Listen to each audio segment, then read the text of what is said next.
Can a king's strange desires and twisted private life truly bring down an entire nation?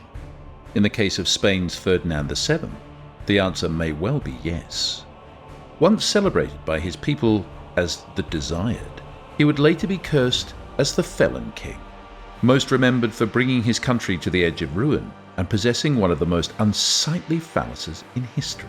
His reign combined political betrayal, ruthless repression, and humiliating scandals behind closed doors.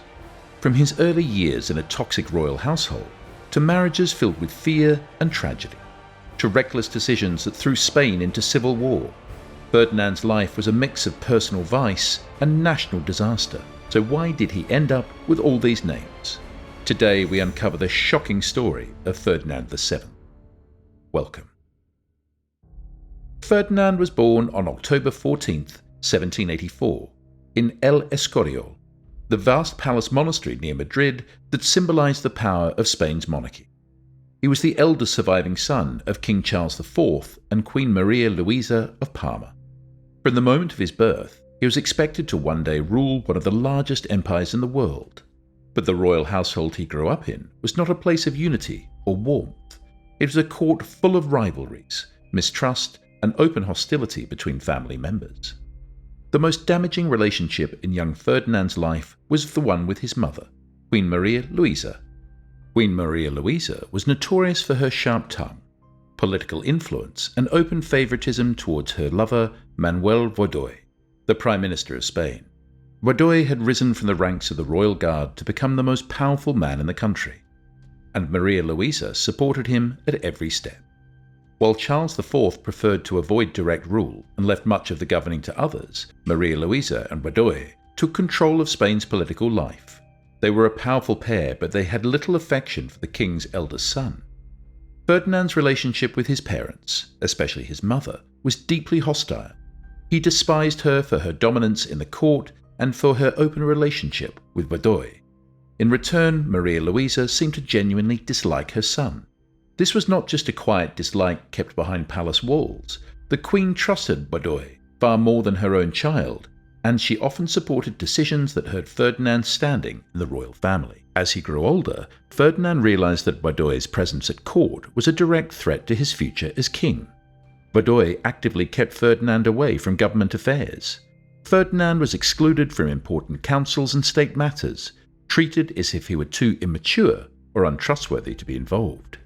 At times, Godoy went further, even threatening to have Ferdinand removed from the line of succession entirely. This idea of being disinherited was a constant shadow over Ferdinand's life, feeding his resentment. The young prince began to develop two traits that would define his later rule: a deep desire for power and a willingness to betray others to get it.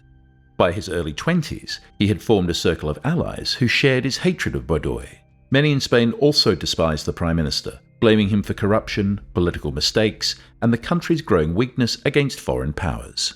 This public hostility gave Ferdinand an opportunity to present himself as an alternative, a savior who could remove Godoy and restore the monarchy's dignity.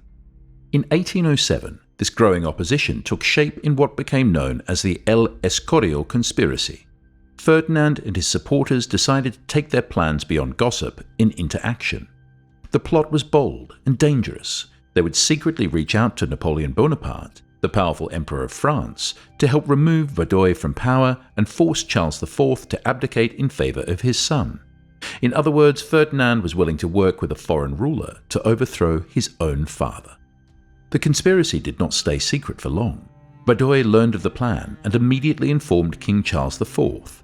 The king responded with unusual energy. He sent his guards to Ferdinand's apartments in El Escorial. They searched his rooms thoroughly, looking for proof of treason, and they found exactly what they were looking for: letters, documents, and plans that confirmed his involvement. The scandal was explosive. The idea that the heir to the throne had plotted with a foreign leader against his own parents shocked the court. Ferdinand was placed under arrest and confined to his rooms. Charles IV went further by making the scandal public, humiliating his son before the entire nation. The king even considered changing the law of succession to make Ferdinand's younger brother the new heir. Realizing the danger he was in, Ferdinand panicked. To save himself, he betrayed his fellow conspirators. giving their names to the authorities in the hope of reducing his own punishment. Finally, he wrote letters to both his father and mother, admitting guilt and begging for forgiveness. In these letters, he even asked for permission to kneel at their feet to show his submission. It might have been the end of his political future, but instead it became the first example of a pattern that would repeat for the rest of his life. Despite the seriousness of his betrayal, Ferdinand was pardoned. The reasons were political as much as personal. Baudouin was deeply unpopular, and punishing Ferdinand too harshly risked making him a martyr in the eyes of the public. And so the prince who had plotted against his own father escaped the consequences. In early 1808, Spain was already in crisis. The country's economy was weak, the army was divided, and public anger towards Manuel Baudouin had reached dangerous levels. Many blamed Baudouin for aligning Spain too closely with Napoleon's France, which had led to military defeats and humiliating treaties. In March of that year, this tension erupted in what became known as the Tumult of Aranjuez.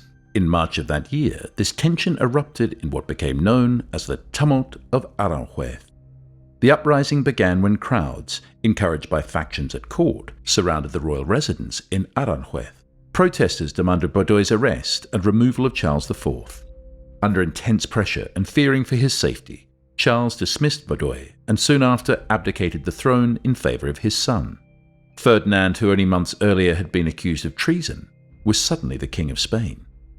For a brief moment, it seemed as though his years of resentment and plotting had paid off. But Ferdinand's reign began in the shadow of Napoleon Bonaparte, whose armies were already stationed in parts of Spain. The French emperor invited Ferdinand and his family to meet him in Bayonne, supposedly to settle the family disputes and strengthen relations. In reality, it was a carefully prepared trap. Once in France, both father and son were pressured to give up their claims to the Spanish throne. Napoleon forced Ferdinand to abdicate in favour of his own brother, Joseph Bonaparte. This shocking move placed Spain under French control, enraging the Spanish population and sparking a nationwide revolt. Ferdinand, meanwhile, was sent to the Château de Valençay. For the next 6 years, he lived in what could be called luxurious captivity. The chateau was comfortable, but it was still a prison. While he dined well and enjoyed leisure, Spain descended into the brutal Peninsular War, with ordinary people fighting and dying to drive out the French. All in the name of the king, who was far away, waiting for his chance to return. By 1814, Napoleon's grip on Spain was collapsing. The French army was retreating, and the war that had devastated the country for 6 years was finally drawing to a close. As part of the peace settlements, Ferdinand VII was released from his comfortable captivity at the Château de Valençay. In the eyes of many Spaniards, he was not returning as a disgraced plotter or a failed king, he was coming home as El Deseado, the desired. People saw him as a symbol of national resistance against the French occupation, even though he had spent those years far from the battlefield. When Ferdinand entered Spain, the welcome was overwhelming. Crowds gathered in towns and villages along his route, cheering for the man they believed would restore stability and honour to the monarchy. Liberal leaders who had fought in the war were optimistic. They expected Ferdinand to accept and respect the Constitution of 1812, a liberal document drafted in Cadiz during the war which limited royal power and granted important freedoms. Ferdinand played his role well. Upon arrival, he gave his word that he would uphold the Constitution and work with its supporters. For a few weeks, hope spread through the country that a new era of cooperation between the crown and the people was beginning. But this image did not last. Within weeks, Ferdinand showed his true intentions. Encouraged by conservative advisors and supported by traditionalist factions who feared liberal reforms, he refused to swear loyalty to the Constitution. In May 1814, he issued decrees abolishing it entirely. The liberal leaders who had expected partnership found themselves arrested, exiled, or worse. Reformers who had risked their lives during the war were now branded as traitors by the very king they had fought to restore. Ferdinand re-established absolute monarchy, concentrating all political authority in his own hands. He reinstated institutions and practices that the liberals had tried to dismantle, including strict censorship and severe limits on political discussion. The freedoms promised in Cadiz were swept away almost overnight. His governing style soon became notorious. Ferdinand ruled with suspicion toward everyone, even those who supported him. Ministers were appointed and dismissed with dizzying speed. Some lasted only weeks before being replaced. This constant turnover created instability and fear in the government. Instead of acting as the leader of a recovering nation, Ferdinand behaved more like a chief jailer, filling prisoners with political opponents and critics. The optimism that had greeted him in 1814 quickly turned into disappointment and resentment. Spain had suffered years of war and sacrifice, only to find itself under a ruler whose priorities were his own power and security, not the nation's recovery. And yet, as bad as this betrayal was, it would not be the most shocking or disturbing part of Ferdinand VII's life. His private world, the part hidden behind palace walls, would reveal an even darker side to the man once called the Desired. While the public saw a king who ruled with an iron hand, those closest to him knew another more disturbing truth. Ferdinand VII's private life was filled with humiliation, cruelty, and sexual oddities that became infamous in his own time. Ferdinand's most notorious physical feature was something that, in our time, might be considered a source of male pride. But in 19th century Spain, it was seen as grotesque. He was extremely well endowed, yet in a way that was considered a deformity. Spanish society of the era, influenced by classical ideas from ancient Greece, believed that moderation was the standard of beauty. Large size was not only unattractive, but in Ferdinand's case, monstrous. Historians and court gossip described his anatomy in startling detail. Thin as a stick of sealing wax at its base, thick as a fist at the shaft, and as long as a billiard cue. This was not just a figure of speech. The shape and size were so abnormal that Ferdinand required a special cushion to support himself during intercourse. Without it, physical relations were difficult or even impossible. For his partners, intimacy was often awkward, painful, and deeply humiliating. Ferdinand's first marriage was arranged in 1802 to Princess Maria Antonia of Naples and Sicily, his first cousin. The match was meant to strengthen the alliance between Spain and Naples, but in private, the relationship was cold and distant. Maria Antonia reportedly found her husband physically repulsive, and his unusual anatomy did nothing to help matters. The couple suffered 2 miscarriages, in 1804 and 1805, which were both personal and political disappointments. They had no surviving children, and Maria Antonia's health declined. On May 21, 1807, she died suddenly at the age of 21. Rumours quickly spread that she had been poisoned by her own mother, Queen Maria Carolina of Naples, who disliked Ferdinand's families. No proof was ever found, but the whispers added a layer of scandal to a marriage already marked by discomfort and failure. In 1816, Ferdinand married again, this time to his niece, Maria Isabel of Portugal. The union was arranged partly for dynastic reasons, but also because Ferdinand saw her as a loyal partner who would support his absolutist rule. The two shared political views and worked together in suppressing liberal movements, earning the hatred of many Spaniards. In 1817, Maria Isabel gave birth to a daughter, but the infant died at only 5 months old. A second pregnancy in 1818 ended in one of the most horrifying incidents in Spanish royal history. Maria Isabel went into labour, but complications arose and the baby was stillborn. Doctors believed the Queen herself had died, and Ferdinand ordered a caesarean section to be performed immediately in an attempt to save the child. Her sister, present at the birth, begged the doctors to wait, suspecting that Maria Isabel was still alive. The warning was ignored. As the surgeons cut into her, Maria Isabel opened her mouth and began screaming.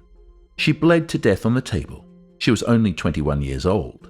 The tragedy left Ferdinand without a wife and without an heir, but his search for a new bride began quickly. In 1819, Ferdinand married for the 3rd time. His new bride, Maria Josepha Amalia of Saxony, was only 16 years old, deeply religious and completely inexperienced in matters of marriage. Raised under strict Catholic morals, she had no knowledge of sexual relation. The wedding night was a disaster. When Ferdinand appeared in her chamber without clothes, Maria Josepha was so terrified that she fled the room screaming. She reportedly soiled herself in fear and for a long time refused to share a bed with him. Her reluctance frustrated Ferdinand, who eventually sought help from the highest authority in the Catholic world. Pope Pius VII himself wrote to Maria Josepha, assuring her that marital relations were not sinful. She agreed to consummate the marriage, but only after praying beforehand, a condition she insisted upon every time. Despite their efforts, the couple had no children. Maria Josepha died in 1829 at the age of 25, the third of Ferdinand's wives to die young. Later that same year, Ferdinand married for the fourth and final time. His bride was another niece, Maria Cristina of the Two Sicilies. Unlike his previous young and inexperienced wives, Maria Cristina was chosen for practical reason. She had already proven her fertility in a previous relationship, and Ferdinand was desperate for an heir to prevent his brother, Don Carlos, from inheriting the throne. The marriage did produce children, 2 daughters, Maria Isabella Francisca and Maria Teresa. However, Spain's succession laws at the time only allowed males to inherit the crown. The birth of the 2 girls instead of a son set off a political crisis that would dominate the last years of Ferdinand's reign, but more on that later. While Ferdinand VII's private life was filled with humiliating marriages and whispered palace scandals, his political record was equally destructive. The same arrogance and cruelty that marked his behaviour toward his wives extended to his treatment of the Spanish nation. From the moment he returned to the throne in 1814, Ferdinand devoted himself to dismantling the liberal reforms introduced during his absence.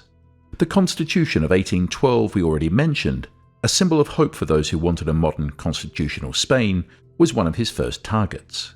Within weeks of promising to respect it, he tore it up, restored absolute monarchy, and began a campaign to root out his opponents. He introduced some of the most feared institutions of the old regime. The Spanish Inquisition, which had been weakened during the Napoleonic era, was revived under his rule. Although it was no longer as powerful as in previous centuries, it once again served as a tool to intimidate and silence dissent. Freemasons, who were often associated with liberal and revolutionary movements, became particular targets. Many were arrested, tortured, or forced into exile. Intellectual life in Spain suffered as censorship tightened and political discussion was pushed underground. While Ferdinand's focus remained on crushing internal opposition, events overseas spiraled out of control. Across the Atlantic, Spain's vast colonies in the Americas had been moving toward independence since the early 19th century.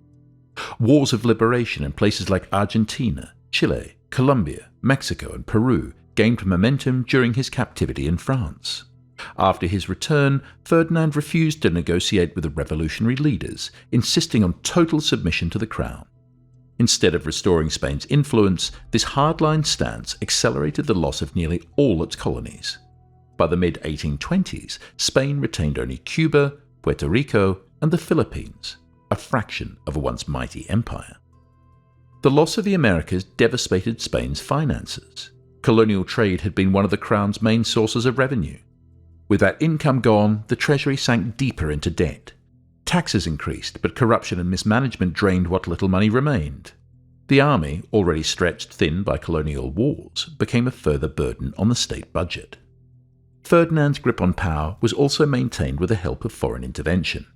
In 1823, after a liberal uprising forced him to accept the Constitution of 1812 for a short time, Ferdinand appealed to the so-called Holy Alliance of conservative European monarchies. French troops acting under his alliance invaded Spain in what was called the 100,000 Sons of St. Louis expedition. They restored Ferdinand's absolute power, but at the cost of national dignity and increased dependence on foreign powers. By the late 1820s, the Spanish people had given him a nickname that summed up their feelings: El Rey Felón, the criminal king. It respected not only his betrayal of promises and brutal repression, but also the sense that his reign had been a personal disaster for the nation. Even as his political failures mounted, Ferdinand's obsession with securing his own bloodline's hold on the throne led to his most explosive decision. For years, the law of succession in Spain, based on the Salic law introduced by the Bourbon dynasty, allowed only males to inherit the crown. This meant that if Ferdinand died without a son, his younger brother, Don Carlos, would become king. When Ferdinand's fourth wife, Maria Cristina of the Two Sicilies, gave birth to 2 daughters, the situation became urgent. In 1830, influenced by Maria Cristina's determination to see her daughter inherit, Ferdinand issued the Pragmatic Sanction. This decree overturned the male-only succession rule and allowed his eldest daughter, Isabella, to become queen after his death. The change enraged Don Carlos and his supporters known as the Carlists. They saw the pragmatic sanction not only as a personal insult, but as an illegal and dangerous alteration of centuries-old tradition. For them, Ferdinand was not defending the monarchy. He was twisting the rules to serve his own family's interests. When Ferdinand's health began to decline in the early 1830s, tensions escalated. By 1833, his condition had worsened, and rival factions in the court began preparing for the moment the throne would be vacant. On September 29, 1833, Ferdinand VII died. As he had decreed, his 3-year-old daughter Isabella II was proclaimed queen, with Maria Cristina acting as regent. But the succession was far from settled. Don Carlos refused to recognize Isabella's claim, declaring himself the rightful king. His supporters took up arms and Spain plunged into the First Carlist War, a bloody conflict that would last for years, cost tens of thousands of lives, and divide the nation for decades. It was the final act of Ferdinand's rule, a personal decision made in the palace that exploded into one of Spain's most destructive civil wars, ensuring that his legacy would be remembered not only for his cruelty and corruption, but also the chaos he left behind.